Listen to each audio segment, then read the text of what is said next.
Welcome to the Relationship Diversity Podcast, where we celebrate, question, and explore all aspects of relationship structure diversity, from soloamory to monogamy to polyamory and everything in between, because every relationship is as unique as you are.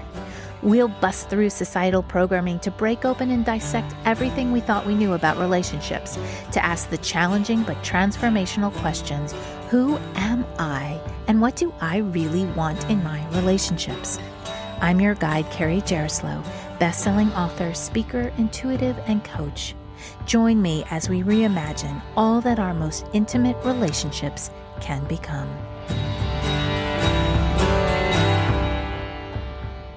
Jenny reached out to me after a breakup. I always seem to fail at my relationships. I can never seem to make one work, she said to me in our initial conversation. She told me that they usually lasted between 3 and 9 months. This last one was with a guy who, when they started seeing each other, felt different from the others. He seemed to show more interest in her than past boyfriends and girlfriends. They had great sex and seemed physically compatible, but he seemed incapable of giving her what she really wanted, which we identified as emotional intimacy. Although she felt she asked directly, he never opened his heart and was able to be vulnerable with her in a way that helped her feel seen, heard, and loved. She said there was a lot there, but not enough to build a long-term relationship with. When she found her way to me, she felt lost and frustrated. She deeply wanted to find her person, that person she could build a life with. But even more so, she wanted to know why her relationships never worked out. Was it the other person, herself, a combination, or something else? As much as she wanted a relationship in the long run, at this moment, she wanted to hit the pause button on the search for the one and instead focus on herself, getting to know herself, understanding herself on a whole new level. She said to me, I don't want to get into another relationship until I figure this out. I want to focus on myself fully. Jenny wanted to prioritize the relationship with herself. She became her most important focus, where in the past she prioritized dating and finding connection with another. Now she began to realize that in doing so, she lost sight of the connection with herself, and she saw that this foundational relationship needed attention and to be put in front of a romantic relationship with another. And this is what I'm going to talk about today. Questioning, uncovering, identifying your priorities in this moment of your life, and how this can inform which relationship structure will best support you in the current chapter of your life. In episode 48, I spoke about how timing can play a part in determining what relationship structure might be most supportive for you. I talked about it in terms of your desires and how these can shift and change over time. In this episode, I want to give you another potential framework for looking at your structure to determine, is it the one that is most supportive for you in this moment? And that framework is priorities. So let's start with understanding the difference between a need, a desire, and a priority, because I think it's really helpful to understand the differences, and it's fairly common to interchange these words. I know I do sometimes. So first, let's look at needs. A need is something that is essential for your well-being, happiness, and overall functioning as an individual. Needs are fundamental requirements that must be fulfilled to maintain a healthy and balanced life. They can be both physical and emotional. They can also be mental and spiritual. For example, basic physiological needs like food, water, and shelter are essential for survival. Emotional needs such as love, security, and belonging are vital for our emotional well-being. Okay, next, let's look at desires. A desire is something that you want or wish for, but it may not be essential for your survival or well-being. Desires are many times based on personal preferences, wants, or interests.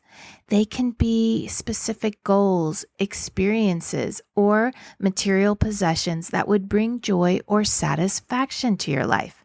For example, wanting to travel to a bucket list location, pursuing a hobby, or owning a brand new BMW. Those are all desires. And finally, let's look at priorities. A priority is the relative importance or ranking that you assign to a need or desire. It's the order in which you place things based on their significance in your life at any given time. And priorities can shift and change depending on your circumstances, personal growth, and the context of your relationships. The main difference between needs, desires, and priorities lies in the level of importance and necessity. So now that we have clear definitions of the differences of needs, desires, and priorities, let's point our focus towards priorities, understanding that they can develop, shift, and change throughout your life. To help you in your own unique journey, I wanted to give you 5 steps to assist you in gaining clarity and insight into how your priorities might influence your relationship structure. Uncovering, understanding, acknowledging, accepting, and connecting with your priorities gives you really important information and then empowers you to make good decisions or decisions that really feel resonant with where you are in your life. What are your individual and relational priorities? I encourage you to take a good amount of time to reflect on what truly matters to you at this stage of your life. Is it emotional intimacy, personal growth, career aspirations, family, or autonomy? These priorities will serve as the guiding stars in shaping your ideal relationship structure. Quiet your mind and take a deep breath. Give yourself the space to hear yourself, honor yourself. Let your priorities be your own. When you land on something, write it down. Ask yourself, is this important to me, or is it someone else's priority that I've taken on?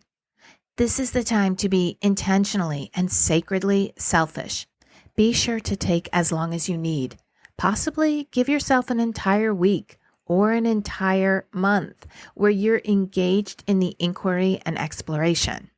And remember, this is just a place to start because as I touched on earlier, priorities shift and change. You want to bring yourself in the present moment as much as possible to ask yourself, what is most important to me right now? Okay, step 2, consider the different relationship structures and how they can align with your current priorities. So now that you have a clear picture of your priorities, it's time to explore the various relationship structures available. From soloamory to monogamy to open relationships to polyamory and everything in between, each structure has characteristics that can align with your current priorities. To help you in your exploration, I'm going to go through 3 main structures and how certain priorities can support each one.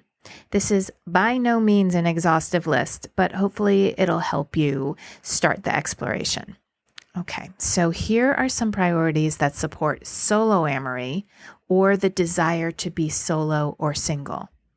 Personal growth, self-discovery, and independence. Freedom and flexibility without having to consider a partner's needs or desires. Building a supportive social network with the focus on friends and family. Self-care, well-being, mental, emotional, physical, and or spiritual wellness. Here are some priorities that could support monogamy. Emotional intimacy, security, and the desire for an exclusive connection to foster a sense of security and trust. Desiring a monogamous style commitment, a commitment to exclusivity, love, and loyalty to one other person.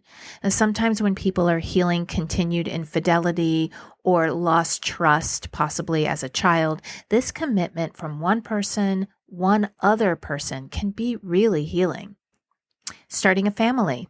Partners in monogamous relationships may prioritize creating a cohesive and closed family unit to establish the kind of family security they most desire.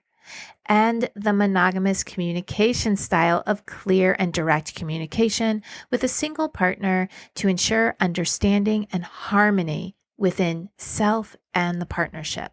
And lastly, here are some priorities supporting non-monogamy. Autonomy and independence through multiple relationships or sexual or emotional experiences. Honest and open communication, which non-monogamous relationships require to ensure all partners are on the same page and feel secure.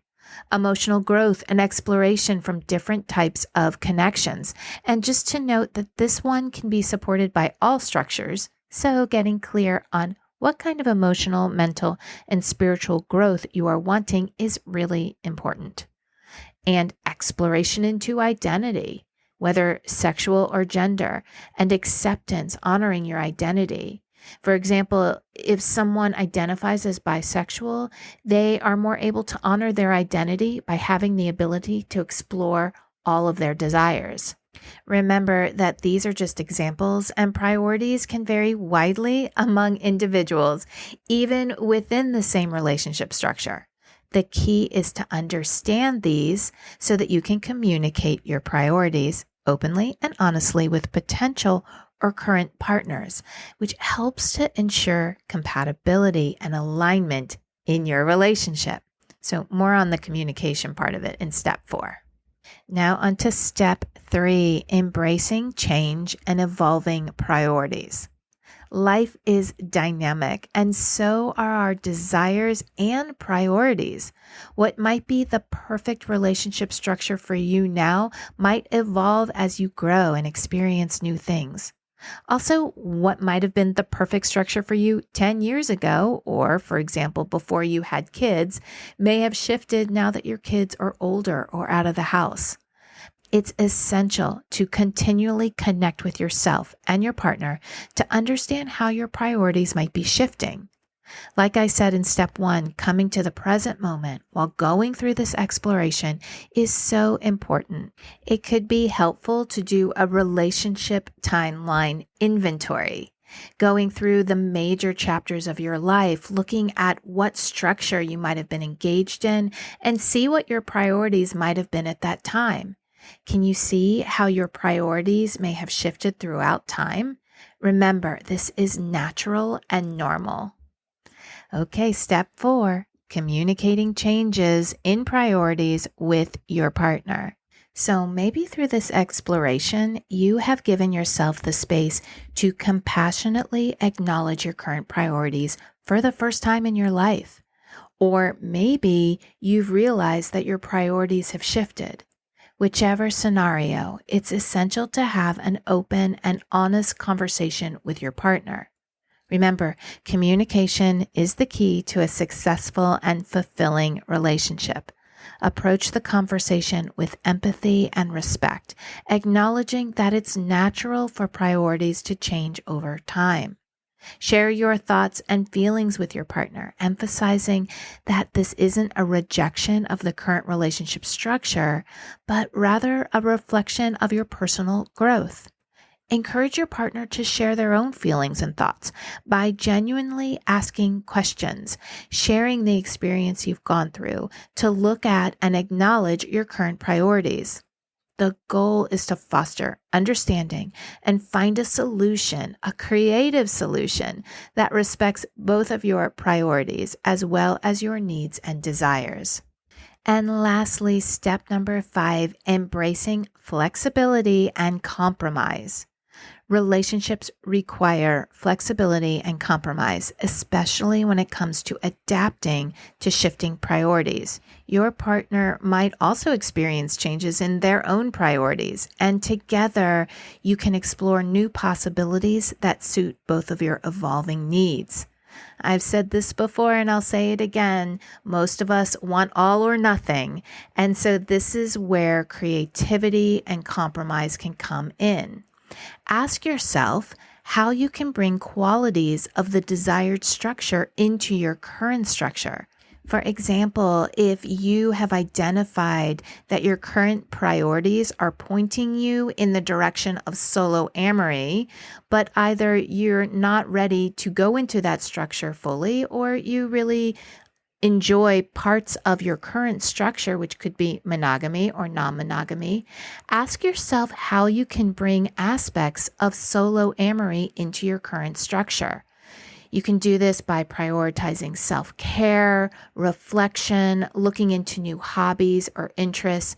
And these are all areas that you can prioritize the relationship with yourself while being in relationship with another or others. And if after having many conversations with your partner and feeling unable to come up with creative solutions, seek out a coach or a community that will help you think outside of your box and think of new ways to explore and enhance and honor your priorities while remaining in the structure that you're in. Remember, relationships are a journey of growth and connection. And by staying true to your priorities and having open conversations with your partner, you can create a fulfilling and harmonious connection with yourself, your partner, or partners. Stay curious. Thanks so much for listening to the Relationship Diversity Podcast. Want to learn more about relationship diversity? I've got a free guide I'd love to send you. Go to www.relationshipdiversitypodcast.com to get yours sent right to you. If you liked what you heard, please subscribe to the podcast. You being here and participating in the conversation about relationship diversity is what helps us create a space of inclusivity and acceptance together. The more comfortable and normal it is to acknowledge the vast and varied relating we all do, the faster we'll shift to a paradigm of conscious, intentional, and diverse relationships. New episodes are released every Thursday. Stay connected with me through my website, carriejaroslow.com, Instagram, or TikTok. Stay curious. Every relationship is as unique as you are.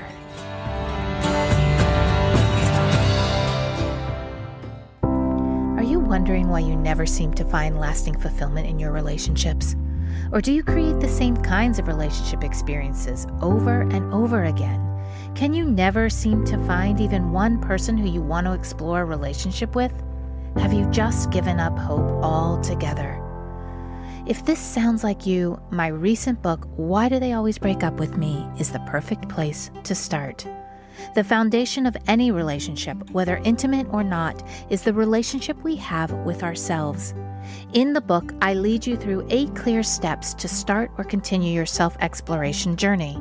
You'll learn about the importance of self-acceptance, gratitude, belief shifting, and forgiveness, and given exercises to experience these life-changing concepts.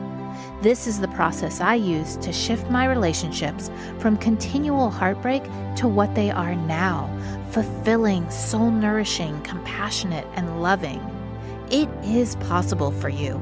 This book can set you on a path to get there. Currently available through Amazon or through the link in the show notes.